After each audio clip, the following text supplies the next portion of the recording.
السلام عليكم، مرحبا بكم في القناة وفيديو جديد من سلسلة العودة للمدارس. اليوم إن شاء الله غنحضروا مع بعضياتنا مسمن ميني مسمن حلو وملح. غنحضروه بطريقة جد سهلة وبسيطة، ممكن نقدموه هكذا للفطور وأيضا للكوتي، ونعطيوه لوليداتنا فحال ميني ساندويتش أو بانيني. كنتمنى إن شاء الله الفيديو ديال اليوم يعجبكم وتستافدوا منه، ونبداو بسم الله بالمقادير. إن شاء الله غنحضروا واحد الكمية صغيرة من المسمن. إلا بغيتو تحضروا كمية أكبر ممكن تضاعفوا المقادير. غنحتاجو 350 غرام من الدقيق الأبيض، 160 غرام من الفينو أو دقيق السميد الجد ناعم اللي هو هذا. اللي ما توفرش عنده ممكن يستعمل كمية كاملة ديال الدقيق الخاص بالخبز. غنحتاجو أيضا ملعقة صغيرة من الملح، ملعقة كبيرة من السكر، وغنحتاجو أيضا راس المعلقة ديال الخميرة ديال الخبز، وغنحتاجو أيضا للماء الدافئ اللي غادي نجمعو به العجينة اللي هو هذا.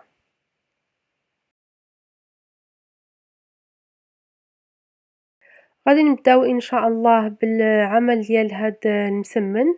فواحد البول كبير أو في القصعة كنضيفو الدقيق الأبيض، الفينو والملح، وكنخلطو جيدا باش ما يقيسناش الملح خميرة. كنعملو واحد الحفرة في الوسط وكنضيفو الملعقة الكبيرة ديال السكر والقليل من الخميرة. كندوبو هاد الخميرة هادي بالماء الدافي. انا عندي الخميرة الحبيبات ديالها شوية كبار، فضروري ما كندوبها قبل ما نبدا في اضافة الماء. فكنبداو نضيفو الماء وكنخلطو يا اما بالمعلقة يا اما بيدنا حتى كنحصلو على واحد العجينة اللي كتكون متماسكة. الحقيقة العجينة ديال المسمن فحال عجينة الخبز، عجينة كما كنقولوا فليكسيبل، يعني واخا الا عملناها جارية كنضيفو الدقيق، عملناها قاصحة كنضيفو الماء. هي من الأحسن أن العجينة إلا عجناها باليد تكون قاصحة وحنا كندلكوها أو كنضيفو الماء. بالعكس العجينة ديال العجانة من الأحسن أنها تكون خفيفة، وباش الموتور ديال العجانة ما يعياش تكون خفيفة، وإلا جاتنا خفيفة بزاف نضيفو الدقيق. فكنبداو ندلكو هاد العجينة هادي بحال هاد الطريقة هادي، وحنا كنضيفو قطرات من الماء. كتاخد تقريبا واحد 5 ديال الدقائق حتى كنحصلو على واحد العجينة رطبة ومطاطية. غندهنو واحد الصينية بشوية ديال الزيت النباتي، وأيضا غادي ندهنو العجينة إلا ما دهناهاش غادي تنشف وغيجينا هداك المسمن فيه واحد الشكل ماشي زوين. القشرة العجينة كتبقى تقشر. غنشكلو كويرات فحال هاد الحجم هذا. حنا غنعملو ميني مسمن أو مسمن من الحجم الصغير. إلا بغيتو تكبروه طبعا ممكن تعملو كويرات ديال العجين كبيرة. غندهن يدي بشوية ديال الزيت النباتية وغندهن هاد الكويرات ديال العجين جيدا. ما نكتروش من الزيت، غير اللي يكفي اللي ندهنو به هاد العجينة هادي باش ما تنشفش. غنغطيوها بشوية بالبلاستيك الغذائي وأيضا بواحد المنديل، ونخليوها ترتاح واحد نصف ساعة على الأقل. غنبداو في تشكيل المسمن ديالنا. بالنسبة للتوراق غنحتاجو تقريبا كاس صغير ديال الزيت و100 غرام ديال الزبدة اللي غندوبوها، أو من الأحسن أنها تبقى في حرارة المطبخ تكون رطبة. بالنسبة للمسمن الحلو غنحتاجو المربى ديال المشماش، ممكن تستعملو أي مربى بغيتو، شوية ديال بودرة اللوز وشوية ديال الموز أو البنان. بالنسبة للملح غنحتاجو الفرomاج، غنحتاجو أيضا الطون، الزيتون، وشوية ديال الديك الرومي المدخن. الحشوة ممكن تبدلو فيها طبعا كيف ما بغيتو. غناخد كويرة ديال العجينة، غندهن سطح العمل بشوية ديال الزيت النباتي ونبدا نطلق العجينة بحال هكذا بالكف ديال اليد وبالأصابع حتى ترقاق. غندهن في الأول غنطلقو العجينة بالزيت، ومنين نطلقوها غندهنوها بالزبدة وغنطويوها على هاد الشكل هذا. بالنسبة للحشوة كيف ما قلت ممكن تضيفوا أي حشوة بغيتو، ممكن تعملو الكونفيتير ديال الفريز، ممكن تعملو أيضا الكاوكاو أو الفول السوداني المحمر المجروش حتى هو كيجي زوين، وكنطويوه بحال هكا.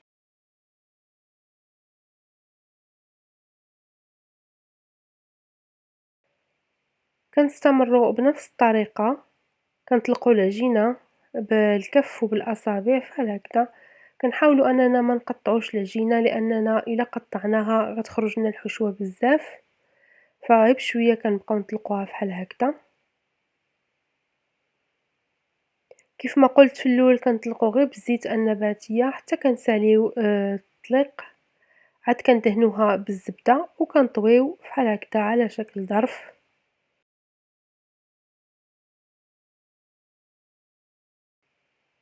ما غنرش أنا لا بالفينو لا بوالو، فقط بالزبدة. غندهن الكونفيتور بحال هكذا. بالنسبة للقطع ديال الموز حاولوا ترققوهم ما أمكن، أيضا عملوهم فقط في المسمن اللي غتاكلوه في نفس النهار. إلا كنتو غتحتفظوا به من الأحسن ما تعملوش فيه الفواكه، خصوصا الموز ما غاديش يبقى مدة طويلة، فإلا كنتو غتاكلوه في نفس اليوم ماشي مشكل، ولكن إلا كنتو غتحتفظوا به في الثلاجة من الأحسن ما تستعملوش. أنا ضفت 2 قطعات ديال البنان ورشيت شوية ديال اللوز المطحون من الفوق. هذاك اللوز أنا عندي مطحون مع شوية ديال السكر، إلا عندكم اللوز عادي زيدوا له شوية ديال السكر، إلا بغيتو ما بغيتوش ممكن تخليوه هكداك بدون سكر.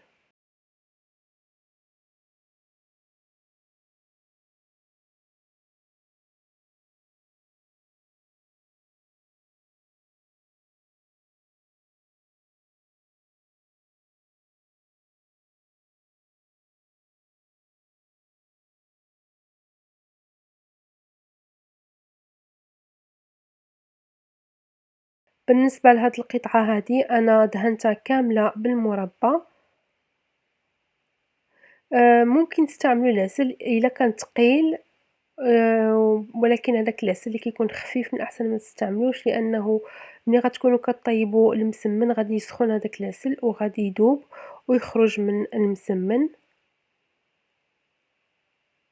هنا دهنت المربى في العجينة كاملة ودردرت شوية ديال اللوز المطحون مع شوية السكر، وغنطوي فحال هاد الشكل هذا، وغنحط المربعات ديال المسمن جانبا يرتاحوا على ما ساليت العجينة كاملة. طبعا ممكن نوجدوا هاد المسمنات ونوقفوا في هاد المرحلة هادي نستفوهم في اللاطة، نغطيوهم وندخلهم المجمد حتى يجمدوا مزيان ونجمعوهم. نهار اللي نبغيو نطيبوهم نجبدوهم ونخليوهم تقريبا واحد ربع ساعة الى نصف ساعة على ما يطلقوا راسهم ونكملوا الطياب ديالهم. بالنسبة للمسمن اللي مالح غادي نطلقوه بنفس الطريقة، غير هو نتأكدوا أن سطح العمل مسحناه مزيان باش ما يتخلطولناش النكهات الحلوة مع المالحة. غنوضع شوية ديال الطون، شوية ديال الزيتون وقطع من الجبن، ما نكتروش من الحشوة بزاف باش ملي نبغيو نقرصوا هذا المسمن ونطيبوه ما تخرج لناش الحشوة من العجينة. وكنطويو فحال هكذا الشكل ديال المسمن العادي، وكنحطوه جانبا حتى ترتاح العجينة، عاد نعاود نطلقوها مرة تانية قبل ما نطيبوها. غنكرر نفس العملية بالنسبة لباقي العجين.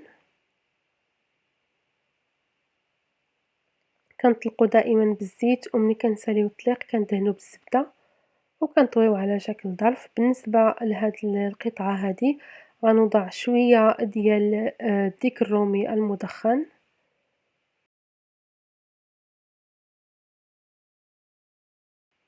وغنوضع أيضًا شوية ديال الجبن. أنا هنايا استعملت الجبن الجودة الخاص بالساندويتشات، ممكن تستعملوا الموتزاريلا، ممكن تستعملوا الجبن الأحمر، أي جبن متوفر عندكم ممكن تستعملوه. وكنطوي العجين فحال المسمن، الطوية ديال المسمن العادية ونحطها جانبًا باش ترتاح. هنايا كنسخن المقلة ديال المسمن فوق نار متوسطة وكندهنها بشوية ديال الزيت ماشي بزاف، وغنبدا نوضع فيها المسمن الحلو هو الأول. كنحاولوا ما نرققوش بزاف باش ما تخرجلناش الحشوة. كيف ما كتلاحظوا أنا خرج لي شوية ديال المربى، ولكن ماشي مشكل. كنحطوا المسمنة فوق المقلة، كنخليوها ثواني بسيطة وكنقلبوها. نخليوها أيضًا ثواني بسيطة ونقلبوها. هنايا ممكن دهنوها بالزبدة إلا بغيتو، أو ممكن تخليوها كيف ما هي. هنايا كنبقاو نقلبو حتى كنحصلو على اللون اللي كيكون محمر، وطبعا من البوطة تكون منخفضة إلى متوسطة باش هاد المسمن هذا ياخد الوقت ديالو في الطياب، ما يطيبش من برا ويبقى خضر من الداخل. كنعطيوه الوقت ديالو الكافي في الطياب، وأيضا ما نغفلوش عليه باش ما يتحرقش عفوا. إلا حسينا بشي حاجة حلوة فحال المربى ولا العسل خرجات من المسمن كنمسحوها في الحال باش ما تلصقش في المقلة وتحرق. وغنبدا في الطياب ديال المسمن المالح نفس الطريقة، كنستفو المسمنات فوق المقلة اللي سخونة. بمجرد ما كيبقى ثواني بسيطة غنقلبوه للجهة الثانية. دابا حيت المقلة سخونة دغيا بدا كيتحمر، غنبقى نقلب فيه حتى يبان لي تحمر مزيان وطاب. كياخد تقريبا واحد 7 ديال الدقائق. غادي نجمعو ونحيدو. الا كنتو غتحتفظوا به في المجمد ما طايبش، من الاحسن انكم ما تحمروهش بزاف وخليوه يبرد مزيان وجمعوه في بلاستيكات. ومن تبغيو تاكلوه جبدوه وكملوا له الطياب، خليوه حتى يطلق راسو شويه عاد كملوا له الطياب. هنا المسمن الحلو غندهنو بشويه ديال المربى، وغندردر عليه شويه ديال اللوز إفيلي، ونرشو بشوية السكر كلاصي. كيبقى هادشي طبعًا اختياري، كنعملوه فقط إلا كنا غناكلو هاد المسمن هذا في الوقت اللي حضرناه فيه. إلا كنا غنخبيوه في الثلاجة أو في المجمد ما يحتاجش أننا ندهنوه حتى نبغيو نقدموه. بالنسبة للمسمن المالح هو هذا، كيدوب هذاك الجبن وكيجي على شكل ساندويتش أو بانيني، والعجينة طبعًا كتكون مورقة ولذيذة.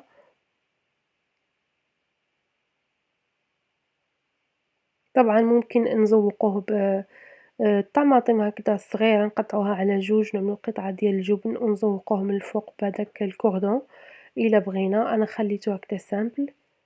كنتمنى إن شاء الله الفيديو ديال اليوم يكون عجبكم، كنتمنى تجربوا الوصفة وتعجب وليداتكم. كنقول لكم بالصحة والراحة، إن شاء الله نتلاقاو في الفيديو القادم. السلام عليكم.